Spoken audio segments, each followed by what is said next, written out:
సుమన్ టీవీలో మీ personal and business promotions కోసం కింది నెంబర్కి కాంటాక్ట్ చేయండి. నమస్తే, వెల్కమ్ టు సుమన్ టీవీ. నేను మీ దివ్య. లాస్ట్ వీడియోలో మనం షారోన్ వెల్ఫేర్ సొసైటీ వాళ్ళది లేడీస్ ఓల్డేజ్ హోమ్ అయితే చూసాము. ఇప్పుడు అదే మనం జెంట్స్ ఉండే ఓల్డేజ్ హోమ్ కూడా చూసేద్దాము.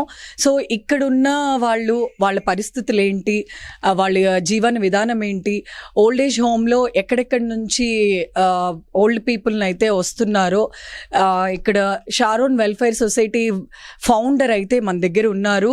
ఆయనే రవిశాస్త్రి గారు. ఆయన మాటల్లోనే ఇప్పుడు అడిగి తెలుసుకుందాం. నమస్తే అండి. మీ పేరు? ప్రకాష్. ఎక్కడి నుంచి? జడ్పీ అండి, జేడీ నుంచి, గవర్నమెంట్ కాలేజ్ నుంచి వచ్చాను. గవర్నమెంట్ కాలేజ్ నుంచి వచ్చారా? అక్కడ చేసేవాళ్ళ? ఏ ఊరు మీది? అది ఇక్కడే వైజాగేనా? ఇదే ప్లేస్. ఇదే పిఎం పాలెమేనా? ఎంతకాలం అయింది ఇక్కడికి వచ్చి? ఇక్కడికి వచ్చి దగ్గర 60 years అవుతుందమ్మా. 60 years అవుతుందా? ఇక్కడికి వచ్చి 60. మీ ఏజ్ 60 years? 61 years. ఇక్కడికి వచ్చి ఎంతకాలం? అప్పుడే స్టార్టింగ్ వచ్చాను. స్టార్టింగ్ లోనే వచ్చారా? ఏం చెప్తున్నారు? He is master. ఆయనకు ఒక సొంత స్కూల్ ఉండేది, and his wife expired, and ఈ డజంట్. అవును, సో వైఫ్ ఎక్స్పైర్డ్. పిల్లలు అయితే లేరు, ఓన్లీ ఒకే ఒక బ్రదర్ ఉన్నారు శ్రీకాకుళంలో. అందుకు now he is in dementia. So is having dementia.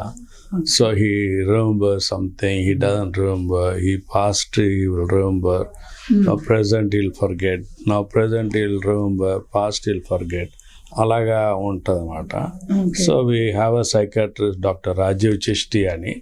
ఆయన వచ్చి ఆయనకి మెడిసిన్స్ ఇవ్వటం చేయటం, he takes care of him. నమస్తే అండి. నమస్కారం. ఎక్కడి నుండి మీరు?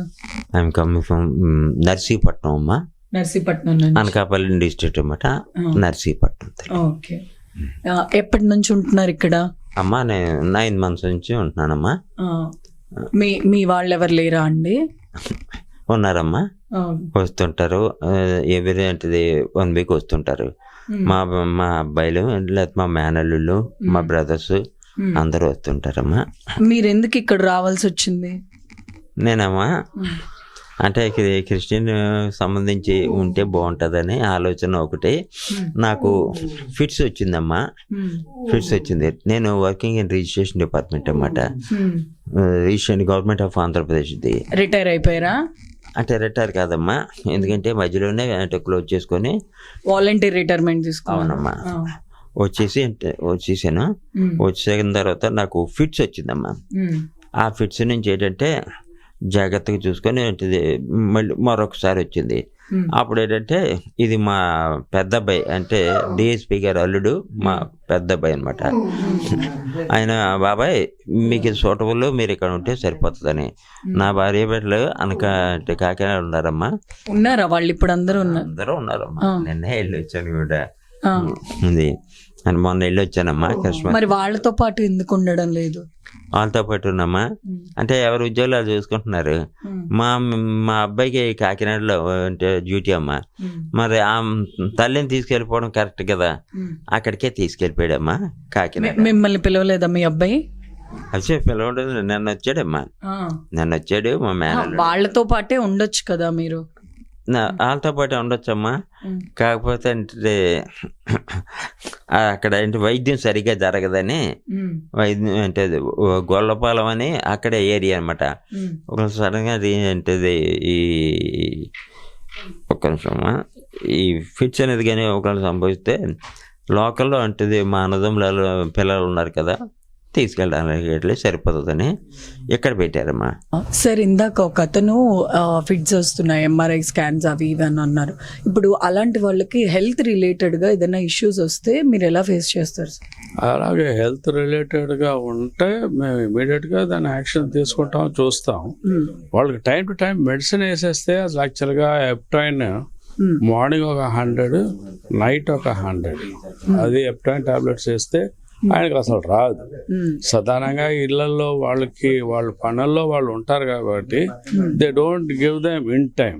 ఈయనకి యాక్చువల్గా ఫిట్స్ ఒకటే కాదు, ఈజ్ హ్యావింగ్ ఆల్సో సైకోసిస్ ప్రాబ్లం. ఒక side he had a stroke, paralysis స్ట్రోకే, but there a small block in his brain. ఆ బ్లాక్ వల్ల ఆయనకి ఇక్కడ తేవాల్సిన అవసరం వచ్చింది, ఎందుకంటే ఈ మెమరీ ఆయనకి సరిగా ఉండదు ఆ టైంలో. ఇప్పుడు యాక్చువల్గా within the 9 months they are very happy and is also very happy, because time to time we are giving medication, time to time ఆయనకి ఫుడ్. ఆయన నైటే టిఫిన్ చేస్తారు, ఆయన డే టైమ్ లంచ్ చేస్తారు, మార్నింగ్ బ్రేక్ఫాస్ట్ చేస్తారు, మళ్ళీ నైట్ టిఫిన్ చేస్తారు. ఆ టిఫిన్ మటుకు మేము ఇస్తాం. So what ever the person wants, వాళ్ళకి ఏం కావాలనేది ఆ టైంకి అది ఇస్తాం. సో ఇప్పుడు ఈవెన్ ఆయన పంతులు గారు ఉన్నారు, ఆయన కూడాను అలాగే సమ్ టైమ్స్ ఈ రెఫ్యూజెస్, ఈ ఫుడ్ వద్దు, ఆ ఫుడ్ కావాలి, అప్పుడు ఎవరికి బట్టి వాళ్ళకి ఇస్తాం.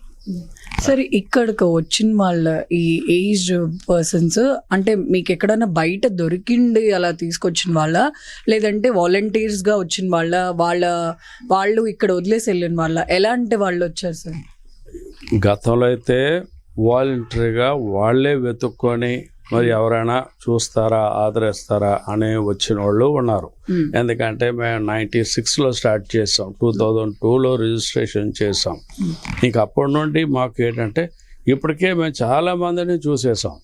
సో మేబీ దే కమ్ సింగిల్స్గా అయిపోయారు, లేదంటే ఎవరికో పరిచయం అయ్యి సరే ఇక్కడ ఒక ఓల్డేజ్ హోమ్ ఉంది, ఇక్కడ ఎవరన్నా తీసుకుంటారేమో అని చెప్పి వాళ్ళు అలాగ పరిచయం బట్టి ఒకటి ఇంకా మాకైతే 7-8 ఇల్లులు ఉండే, అన్నీ అప్పుడులోని ఓన్లీ 350 రూపీస్ రెంట్ ఉండే. So that was very easy to accommodate anybody. అప్పుడు ఈవెన్ రేషన్ కానీ everything, food, everything was very cheap. It was very easy to look after. ఇప్పుడు అలాగా టైట్ పొజిషన్ అవుతా కొద్ది ఇప్పుడు ఏదో అట్లీస్ట్ మినిమం గవర్నమెంట్ పెన్షన్ అయినా ఇస్తే ఆ పెన్షన్ అయినా కొంచెం పట్టుకొని రాగలిగిన స్థాయిలో కొంతమంది ఉన్నారు. ఇప్పుడు అంటే ఎలా సార్, ఇప్పుడు వీళ్ళ నేమ్స్ తో మీరు పెన్షన్ స్కీమ్స్ వాటికి అప్లై చేసి ఉన్నారా?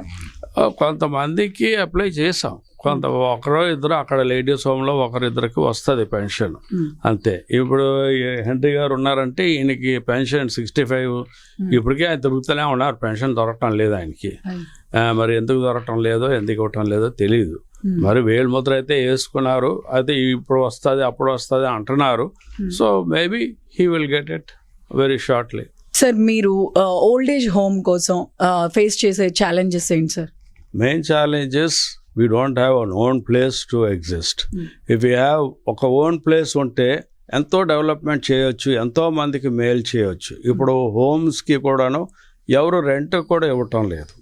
మరి రెంట్ కూడా ఇవ్వకపోతే ఇది కష్టం కదా, ఇంకా ముందుకి ఇంకా టైట్ అయిపోతుంది. చాలామందికి అసలు ఓల్డేజ్ హోమ్కి ఇవ్వాలి అని అంటేనే వాళ్ళకి ఇష్టం లేదు. దే వాంట్ ఓన్లీ ఫ్యామిలీకే ఇవ్వాలి అని వాళ్ళ ఉద్దేశం. కానీ ఇది కమర్షియల్ కాదు, కమర్షియల్ కానప్పటికీ కూడాను ఇది కమర్షియల్గా ట్రీట్ చేసి ఒకవేళ ఇచ్చినా కూడా హై రేట్లోనే ఇస్తున్నారు. కాబట్టి we would really wish the government to give us some one piece of a land somewhere, anywhere we can go and exist and look after and give them a shelter. అది ఆ last మా కోరిక ఏంటంటే వాళ్ళకి ఒక మంచి shelter కట్టేసి ఇచ్చేయాలా. అప్పుడు మా పిల్లలు కానీ మా మనవలు కానీ దాన్ని ఇంకా కంటిన్యూ చేస్తూనే ఉంటారు అనేది మా కంటిన్యూ చేయొచ్చు, ఇంకా ఎక్కువ మందిని వాళ్ళు ఆశ్రయం ఇవ్వచ్చు, ఆ హెల్ప్ చేయొచ్చు. So that is our great need. Thank you sir.